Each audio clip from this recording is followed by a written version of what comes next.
नमस्कार, मैं हूं दीपाली राणा। आप देख रहे हैं कमोडिटी कॉल। बात करेंगे सोने चांदी की, खासतौर से सोने की, जो कि 4000 के लेवल्स के आसपास इंटरनेशनल मार्केट्स में टिकते हुए दिखाई दे रहा है। क्या इन्हीं स्तरों पर संभला रहेगा या फिर $4000 के नीचे जाने की पॉसिबिलिटी बन रही है? इस पर करेंगे बात करेंगे कच्चे तेल की। ट्रंप की तरफ से नया स्टेटमेंट, उसके बावजूद भी कच्चा तेल हायर लेवल्स पर इंटैक्ट। क्या है इसके मायने, भाव को लेकर क्या बन रही है राय, इस पर फोकस करते हुए चर्चा करेंगे आज आभूषण डायमंड एंड गोल्ड के डायरेक्टर आनंद प्रकाश से। गंगानगर कमोडिटी के वीपी अमित खरे भी हमारे साथ बने हुए हैं। आप दोनों का ही स्वागत है इस शो में। सबसे पहले बात गोल्ड की कर लेते हैं और एक क्विक कमेंट अमित, आपकी तरफ से क्या रहेगा गोल्ड प्राइसेस को लेकर, कंसीडरिंग अब अगर हम पिछले 2-3 सेशंस का खास तौर से मूव देखें, जो भी डेवलपमेंट्स हो रही हैं उनको इग्नोर करते हुए सोना ऐसा लग रहा है कि 4000-4100 के बीच में इंटरनेशनल मार्केट्स में टिक ट्रेड कर रहा है। और सिमिलरली अगर आप घरेलू बाजार में भी देखें तो उसी तरीके का रिफ्लेक्शन है। क्या व्यू बन रहा है यहाँ पर प्राइसेस को लेकर? नमस्कार दीपाली, बिल्कुल रेंज बाउंड मूवमेंट है। कोई बड़ा मोमेंटम अभी हाल फिलहाल दिखाई नहीं दे रहा है। अभी देखा जाए तो कल इंटरनेशनल मार्केट में 3983 का एक बॉटम बनाया था स्पॉट के अकॉर्डिंग, और उसके पहले देखा जाए तो 4140 के आसपास का इसने हाई बनाया था। ओवरऑल रेंज अगर मैं 1 से 2 ट्रेडिंग सेशन की लेके चलूं तो 3980 अब एक अच्छा सपोर्ट का काम करेगा, और ऊपर में 4150 ये इसके लिए एक अच्छा रेजिस्टेंस रहेगा। वहीं पे अगर हम एमसीएक्स वाईडी की बात करें तो मेरे को लग रहा है कहीं ना कहीं एक बेस फॉर्मेशन होता हुआ मार्केट में नजर आ रहा है। यहाँ से एक अच्छी रिकवरी पुलबैक रैली की जो है संभावना चार्ट पे नजर आ रही है। तो मेरे को लग रहा है इस बार खरीदारी का सौदा यहाँ पे ट्रेडर्स ले सकते हैं। रिस्क रिवार्ड रेशियो काफी फेवरेबल है। अगस्त वाइडा गोल्ड 1,41,000 के आसपास कहीं ना कहीं खरीदारी की जा सकती है। 1,40,000 रुपए के नीचे का स्टॉप लॉस लगाना है।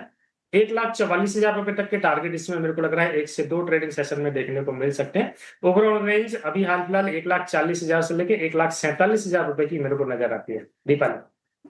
ओके, आनंद जी नमस्कार, स्वागत है आपका भी। और अगर हम पहले गोल्ड के भाव को लेकर बात करें तो दोनों तरीके की खबरें आ रही हैं। शायद इसी वजह से गोल्ड एक दायरे में भी ट्रेड कर रहा है। एक तरफ तो वापस से कच्चे तेल के भाव जो ऊपर बढ़े हैं उसके कारण इन्फ्लेशन बढ़ने का risk, plus US interest rate के आउटलुक को लेकर अनसर्टेनिटी बनी है।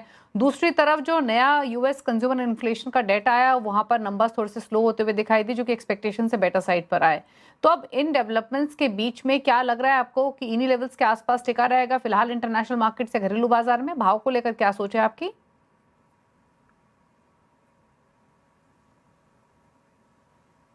आनंद प्रकाश जी, आप सुन पा रहे हैं? हाँ जी, नमस्कार दीपाली जी। नमस्ते सर, बताइए क्या व्यू है आपका भाव को लेकर? देखिए, गोल्ड के जो इंटरनेशनल रेट्स की अगर हम बात करते हैं तो 3,950 पर पहुंचा। फिर ये जो डेटा आया यूएस का इन्फ्लेशन का, जो कि स्लो डाउन होता हुआ दिख रहा है, उसी की वजह से जो एक्सपेक्टेशन थी कि रेट और हाइक होगा वो भी अब थम गया है। तो गोल्ड ने वापस अपना लेवल पकड़ा है और जो 4150 तक आया और इस वक्त 4050 के आसपास ट्रेड कर रहा है। हमें ये समझना होगा कि गोल्ड अभी एक नेचुरल रिजर्व एसेट बन गया है। तो स्ट्रक्चरली कुछ भी चेंज नहीं हुआ है अभी। Irrespective of the geopolitical tensions, अगर कोई लिक्विडिटी क्राइसिस आती है तो गोल्ड अपना एक रिजर्व एसेट का रोल प्ले कर रहा है।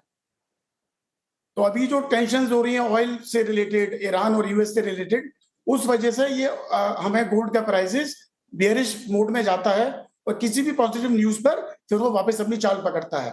तो मैं गोल्ड को अभी फिलहाल रेंज बाउंड होता हुआ देख रहा हूं। इंडियन रुपीस में 1,40,000 से लेकर 1,46,000 48,000 तक, और डॉलर टर्म्स में 3,950 से लेकर $4,200 प्रति आउंस तक। उससे ज्यादा मूवमेंट मेरे को भी दिखता नहीं है। लेकिन long term I still believe structurally gold में कुछ चेंज नहीं हुआ है। वंस ये प्रॉब्लम सॉल्व होती है, गोल्ड वापस अपना जो डी डॉलराइजेशन वाला प्रोसेस है उसको पकड़ेगा। क्योंकि अभी भी हम देखते हैं कि चाइना की सेंट्रल बैंक ने 15 टन गोल्ड अभी भी खरीदा है। तो जो सोच है सेंट्रल बैंक्स की, इन्वेस्टर्स की, गोल्ड के लिए वही बनी हुई है। तो ये वापस ये जो चीजें अभी जो वोलेटिलिटी दे रही है ये सेटल हो जाएंगी तो गोल्ड हम वापस बुलिश टर्न में देखते हैं। But I am looking at this कि अभी 5-6 महीने तक गोल्ड रेंज बाउंड ही रहेगा।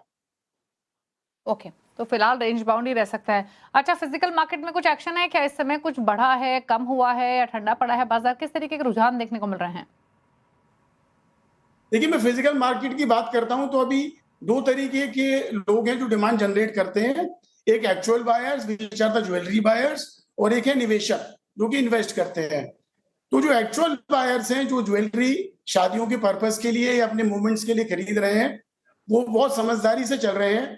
वो एक मार्केट के एक पर्टिकुलर प्राइस के लिए वेट नहीं कर रहे हैं। उनकी समझ में आ गया है कि ये प्राइसेस वोलेटाइल भी रहेंगे और ये राइट प्राइस है, तो जिनको खरीदना वो खरीद रहे हैं। हाँ, निवेशक थोड़े से अभी ठहरे हुए हैं। तो मेरी भी सलाह यही रहेगी कि जिनके यहाँ शादियां हैं, जिनको मूवमेंट्स के लिए ज्वेलरी खरीदनी है, वो अपनी खरीदारी चालू रखें और स्पेकुलेटिव की जगह एक्चुअल जो बाइंग है उस पर ध्यान दें। और मार्केट भी इसी तरीके से चल रही है और लोग अपना पुराना सोना काफी लेकर आ रहे हैं, उससे अपना गोल्ड एक्सचेंज कर रहे हैं, जिससे कि रेट का फ्लक्चुएशन एक न्यूट्रल ट्रेंड ले लेता है। तो गोल्ड एक्सचेंज रेशियो का जो कंट्रीब्यूशन है वो अभी 50-60% पर ही बना हुआ है या कुछ कम ज्यादा हुआ है?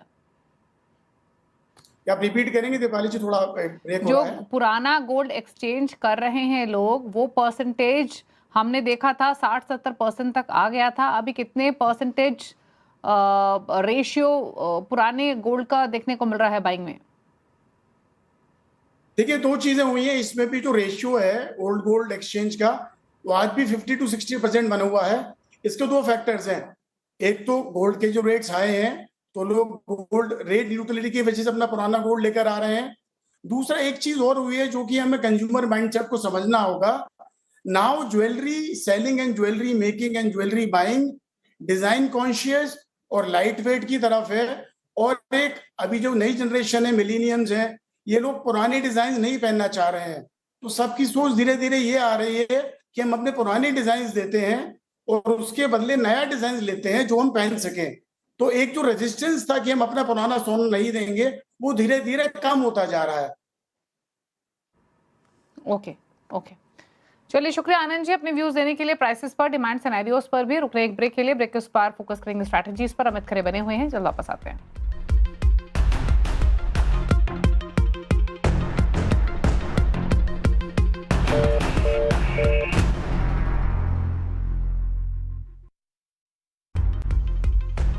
आप दे रहे हैं कमोडिटी कॉल, अमित खरे बने हुए हैं और अब बात करते हैं ट्रेडिंग स्ट्रैटेजीज की। अमित बताइए पहले तो कुछ ट्रेडिंग कॉल्स जो आपने आइडेंटिफाई की हैं।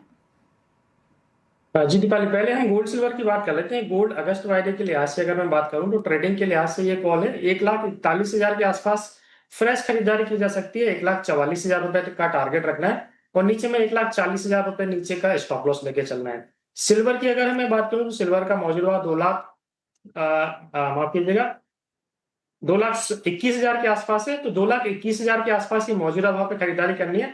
2,17,000 रुपए का स्टॉप लॉस लगाना है और 2,27,000 रुपए तक के टारगेट इसमें देखने को मिल सकते हैं। हम बात कर लेते हैं मेटल पैक की। मेटल में कॉपर काफी अट्रैक्टिव नजर आ रहा है। 1310 फ्रेश खरीदारी का पॉइंट है। 1310 के आसपास खरीदारी करें। 1330 रुपए का टारगेट रखना है और नीचे में स्टॉप लॉस रहेगा 1,298 रुपए का। वहीं पे अगर हम एनर्जी बास्केट की बात करें तो क्रूड ऑयल में मेरे को लग रहा है 7800 के आसपास एक रुकावट नजर आ रही है। 7800 के आसपास इसमें एक फ्रेश बिकवाली की जा सकती है। 8,000 रुपए के ऊपर का स्टॉप लॉस लगाना है और नीचे में 7300 रुपए तक के टारगेट इसमें 1 से 2 ट्रेडिंग सेशन में देखने को मिल सकते हैं। जब तक भाव 8,000 के नीचे है, मेरे को लग रहा है हर उछाल पर बिकवाली की रणनीति अपनानी चाहिए। बात कर लेते हैं कुछ एग्री प्रोडक्ट की। एग्री में देखा जाए तो ग्वारसीड और मसालों में इस टाइम पे काफी मोमेंटम बना हुआ है। ग्वारसीड अगस्त वायदा 6,300 के आसपास फ्रेश खरीदारी करनी है। 6,100 रुपए के नीचे का स्टॉप लॉस लगाना है और ऊपर में देखा जाए तो 6,600 रुपए तक के टारगेट इसमें देखने को मिल सकते हैं। मसालों में अगर हम बात करें तो टीएमसी और धनिया काफी अट्रैक्टिव है। ओवरऑल अच्छा मोमेंटम इसने लिया है। आज हल्का फुल्का करेक्शन है तो इस करेक्शन में लेके काम किया जा सकता है। धनिया 15,300 मौजूदा भाव पे चल रहा है तो 15,300 मौजूदा भाव पे लेना है। 14,800 रुपए का स्टॉप लॉस लगाना है और ऊपर में देखा जाए तो 16,200 रुपए तक के टारगेट इसमें देखने को मिल सकते हैं। टीएमसी मौजूदा भाव 20,400 है। 20,000 के आसपास फ्रेश खरीदारी की जा सकती है। ऊपर में टारगेट रखना है 24,000 रुपए तक का। स्टॉप लॉस की अगर मैं बात करूं तो 18,000 रुपए इसका स्टॉप लॉस रहेगा। दीपाली ओके, अच्छा कच्चे तेल पर यहाँ से आप क्या रेंज बनती हुई देख रहे हैं? क्योंकि अब ऐसा लग रहा है कि क्योंकि इतना तेजी से बढ़ेगा ये भी कोई एंटिसिपेट नहीं कर रहा था और अब आकर वहां पर टिक गया है डिस्पाइट ट्रम्प की तरफ से कोई भी स्टेटमेंट्स आए। क्या लग रहा है अब नई रेंज को लेकर कच्चे तेल की? कच्चे तेल में दीपाली जब तक भाव फ्रेश 8,000 के ऊपर नहीं निकल रहा है तो मेरे को लग रहा है एक करेक्शन इसमें देखने को मिल सकता है। 6,400 के आसपास के इसने लास्ट वीक में बॉटम बनाए थे और लगभग एक हफ्ते में ही 1200-1300 पॉइंट की रिकवरी और या फिर तेजी इसमें देखने को मिली है। अब पूरी नजर जो है 8,000 के लेवल पर रखनी चाहिए ट्रेडर्स को। 8,000 का लेवल अगर क्रॉस हुआ तो ही इसमें फर्दर एक तेजी देखने को मिलेगी। अदरवाइज प्राइस मेरे को लग रहा है 7,200 के आसपास भी इस वीक में टेस्ट कर सकते हैं। ओके, और रुपए पर क्या आउटलुक है आपका साथ ही? किसमें दीपाली? रुपी पर क्या व्यू है? यूएसडी आईएनआर की बात करें तो काफी लंबे समय से एक रेंज बाउंड मूवमेंट है। ऊपरी स्तर पर थोड़ा सा कैप अभी लगा हुआ है। अभी करंट भाव अगर हम बात करें तो 96.30 रुपए का इसका जो है स्पॉट में ट्रेडिंग हो रहा है। ओवरऑल रेंज अगर मैं बात करूं तो अभी एक हफ्ते के लिहाज से हम बात कर लेते हैं 96.70 ऊपर में एक अच्छा रेजिस्टेंस रहेगा और निचले स्तरों पे अगर हम बात करें तो 95.80 ये इसका एक सपोर्ट रहेगा। वापस फिर से चार्ट पे रिकवरी आ रही है। मेरे को लग रहा है 96 के आसपास एक फ्रेश खरीदारी जो लोग डॉलर में ट्रेड करते हैं स्पॉट के अकॉर्डिंग 96 के आसपास फ्रेश खरीदारी की जा सकती है। स्टॉप लॉस लगाना है 95.50 का और ऊपर में मेरे को लग रहा है शॉर्ट टर्म में वापस 96.70 के आसपास के भाव इसमें देखने को मिल सकते हैं। ओके, तो ये रही आपके लिए सलाह रुपी पर भी 96.25 पर फिलहाल ट्रेड करते हुए।